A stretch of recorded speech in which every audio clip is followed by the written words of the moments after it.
Hey guys, this is Jen with Cards Zen by Jen. Thank you so much for joining me for another Manic Monday. Today I'm going to be showing you a floating element design. This technique is so easy to do, and you can replicate this with circles, with squares, with hearts, whatever you have. You can do all kinds of different the paper strips, the DSP, the cardstock, whatever you have lying around. Let me show you how we're going to make this.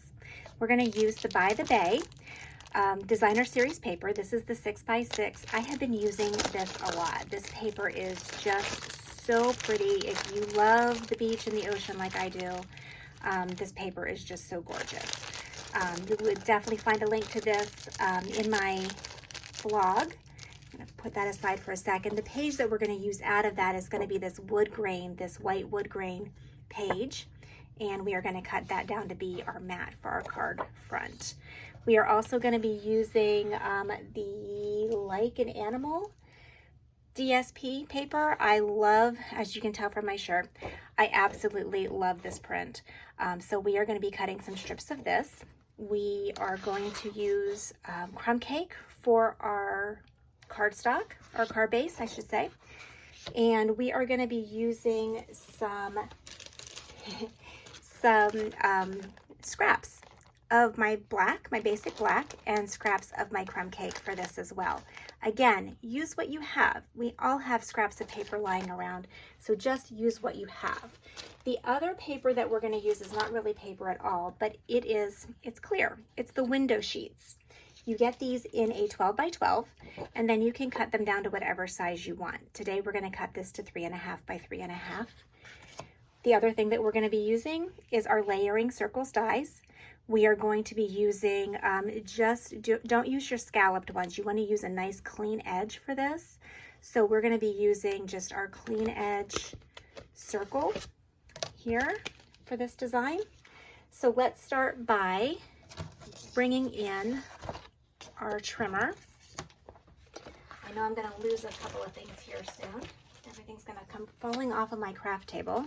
I just know it. So let's start by doing our card base. We're going to take 8.5 by 11. We are going to cut it at 5.5. Take the other piece, set it aside, and then we are going to take our designer series paper, and we are going to cut that to 4. And turn it on its side. We are going to cut that to 5.25. Again, just that basic mat size for the front of your card base. All right. So now that we have done that, we're going to bring in our scraps. I like to have usually 3 different colors. You can do whatever you want. You can make every strip on this a different color if you want. You can do anything that you want. And your widths of these do not have to be exact. They just need to be wide enough to, what did I do with my, there it is. So this is going to be the die that I'm using. So you want to make sure that your strip is wide enough to go the whole way across. So that's why I have it that long. But for the height of them, you can really do that whatever you want. So I'm just gonna kind of just do a little willy-nilly here. I'm not good at willy-nilly, people will tell you. Just cut a few different ones. It doesn't matter, whatever you have, it's all good. And then let's do some of our crumb cake. Cut this just a little bit shorter here before I start cutting my strips, and maybe about a 1/2 inch. Oops. Again, does not have to be exact. Does not have to be exact. Whatever you want. Just do a couple of strips of that, and then let's bring in my DSP. Again. Do.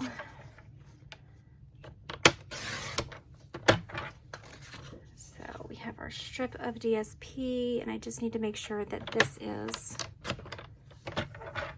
at least, actually got that a little topsy-turvy, but you know what? I'm going with it. I don't care.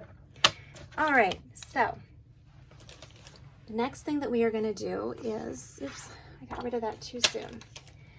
I need to cut down my window sheet to something a little bit more manageable. So I'm going to cut it down to 3.5 by 3.5.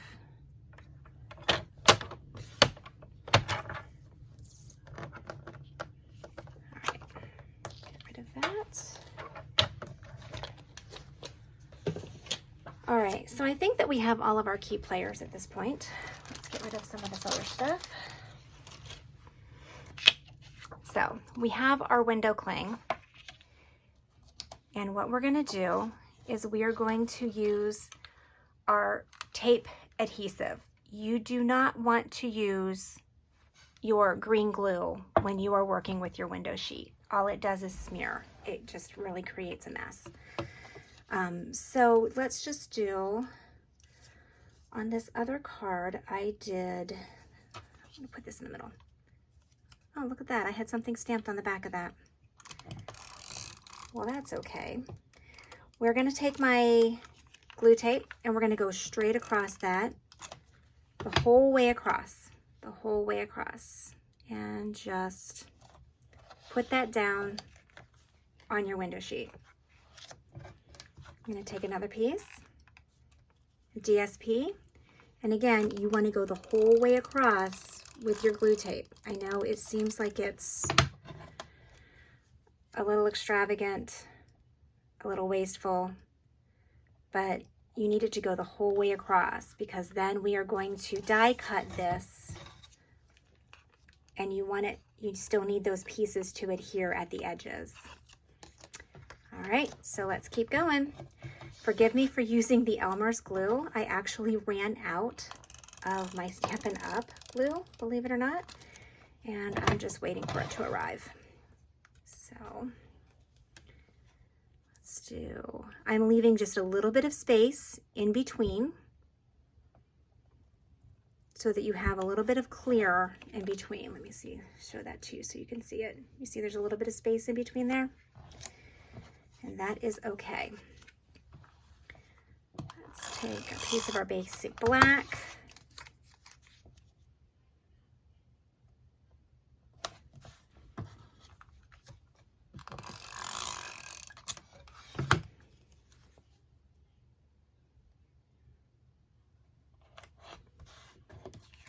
There you go. Now, it looks a little bit messy. It's okay. So what we're going to do next is we're going to bring in my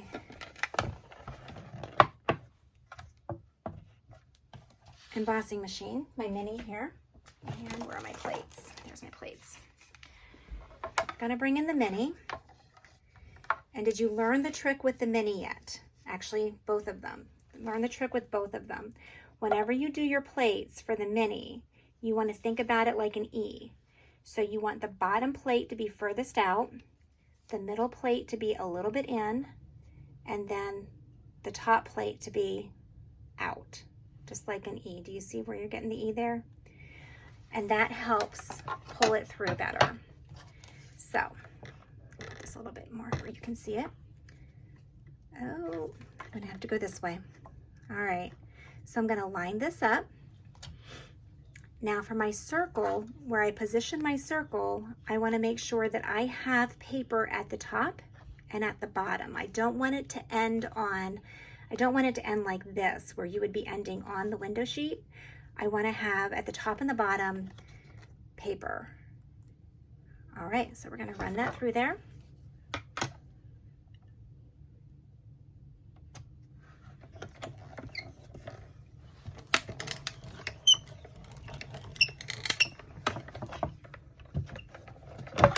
All right, so now that we have done that, let's take this apart. And there's my circle. How cool is that? You can use, if you don't have circles or if you don't want to use a circle, you can use your heart punch. You can use any of your punches. You can use squares. You can use rectangles. You can use whatever you want. Whatever you have, just use it. Nothing worse than craft items drawing dust on your shelf. Just use it. Let's go ahead and put our card base together.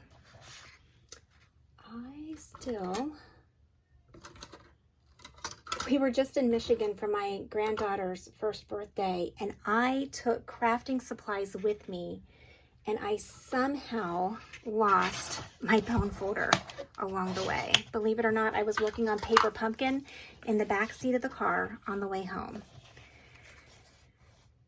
But hopefully my bone folder is in the back seat of the car, but I forgot to check today. So let's go ahead and put our DSP on the front of our card base. Now, when we adhere this, we want it to stand up. You can do this one of two ways. You can use the matted strips, the long strips that you get from Stampin' Up, and just go straight across all of these, or you can use dimensionals and just cut them into pieces. If your strip is wide enough, then you can just use a regular dimensional, kind of like this, and you're not going to see it. But I love using up the bottom pieces of my dimensionals. I love getting to where I use them all up, and it makes me happy. I don't know why. I do not know why, but it makes me happy. So I just need a small piece down here. So I'm going to put this one here.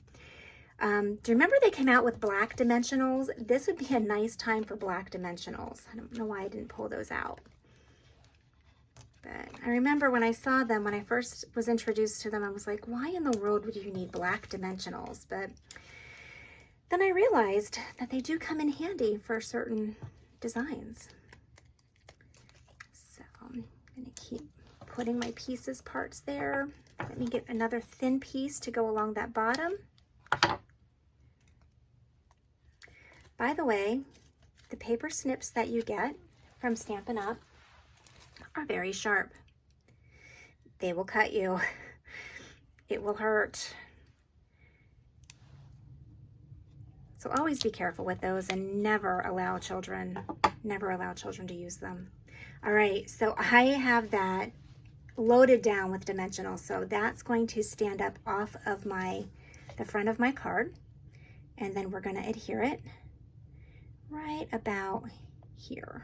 I think I made this one a little bit smaller. Oops. Oh, forget it. I told you it was a Manic Monday, right?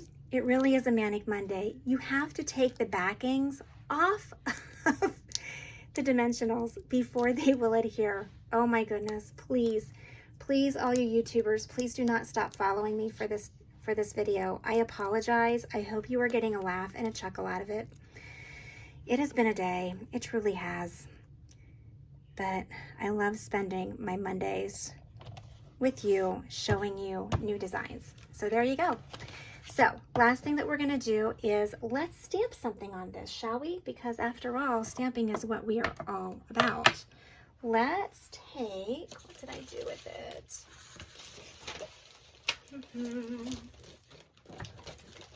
The Occasionally Funny. Occasionally Funny. See, I knew I'd find it at some point. Occasionally Funny has a nice, really chunky happy birthday in it. If you have not looked at these, you need to. These are really cute. Congratulations on the new reason you have to wake up in the morning, every single morning. This is great for new parents. I know your real age. Good thing we're friends. Happy birthday. Just really cute. Absolutely cute. So, but I like this chunky. Let me pull it out of here with my lack of fingernails. I love this chunky happy birthday, and it's going to go perfect right down here. So I'll grab a block. And ink that up really good with my black Memento ink. Apologize, making everything shake.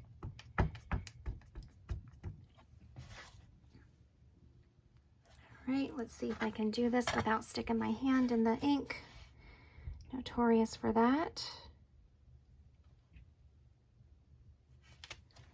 There you go. There's our happy birthday. Last thing that I'm going to do is maybe pull out, oh, I already did. No wonder I couldn't find it. I set it right beside me so that I wouldn't lose it. And then I lose it. Again, this is my Monday. My Monday actually started with, I went to put my contacts in this morning and somehow my contact popped off my finger. I thought it went in the sink, couldn't find it in the sink. I already had one contact in my eye, by the way, which makes it really hard to look for things. I'm gonna make a bow out of this gold twine. So I finally found my contact on the floor. At that point, I kind of had an idea as to how the rest of my day was gonna go. But that's all right. You have to have the Mondays before you can get to the Fridays. And it's almost Friday. All right, so I'm gonna pull that just a little bit, try to release some of the memory of the coil there. Still doesn't completely go away. We are going to grab a glue dot. Glue dots are the easiest way to adhere your bows. They work great. They work great for that. So let's stick a bow on here, just like that. And maybe let's pull in some bling. What do you think? These were a carryover from Christmas, the red and green adhesive back pearls. I'm not quite sure why I don't think they're really called red and green adhesive back pearls. I think mine was mislabeled. But I really like them. I really like them. All right, so we're gonna use my pickup tool. There you go. And where are we putting this last one? Where do you think? Let's stick it right up here. All right, guys, tell me what you think. I will be posting some more pictures throughout the week of some other designs that I made using this technique. It is super easy, super fast. You're gonna love it. Play with it. Let me know if you have any questions. Other than that, you guys have a great rest of your Monday and I hope you get to Friday real soon. Happy stamping.